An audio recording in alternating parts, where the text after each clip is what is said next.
ప్రభాకర్ అన్న నేనున్నాము. ఇప్పుడు మక్కరాజ్పేటలో లోకల్ గా రా రైస్ మిల్ ఉందట, బోనాల్లో రా రైస్ మిల్ ఉందట. వాళ్ళకి అలాట్మెంట్ ఇస్తే పోతాయి కదా లోకల్ గా, ఇస్తలేరట. మీరు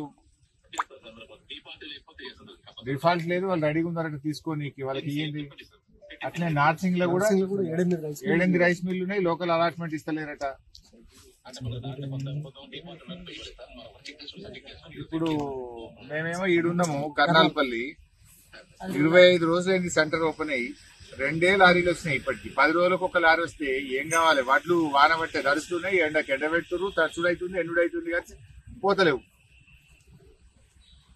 10 రోజులకు ఒక లారీ వస్తే ఇప్పుడు ఆ రైస్ మిల్ కాడ 30 లారీలు లైన్లు ఉన్నాయట. ఆ రోజుకు వాడు 4 లారీలు దించుకుంటలేడు. ఆ 30 లారీలు దిగాలి ఎప్పుడు? వీళ్ళకి లారీ రావాలి ఎప్పుడు? ఈ వడ్లు పోవాలి ఎప్పుడు?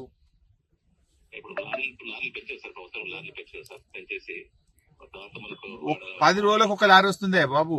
అంటే రైతులు బాయి కాడు ఉండాలనా, ఈ కళ్ళం కాడు ఉండాలనా, ఏడుండాలి? వానికి ఇంటికాడ బర్రె ఉండే, దొడ్డు ఉండే, వ్యవసాయం ఉండే, ఆ పని చూసుకోవాలన్నా ఈయన కళ్ళం కుప్ప కాడ రోజు పొద్దుగాల నేర్పుడు, సాయంత్రం కుప్ప పోసుడు, ఇదే పని అవుతుంది. 20 రోజులు ఏం కదా. ఇప్పుడు రైతు ఏమంటుంది?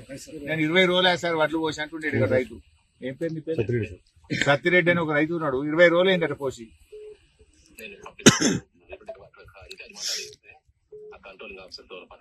తొందర చేయండి.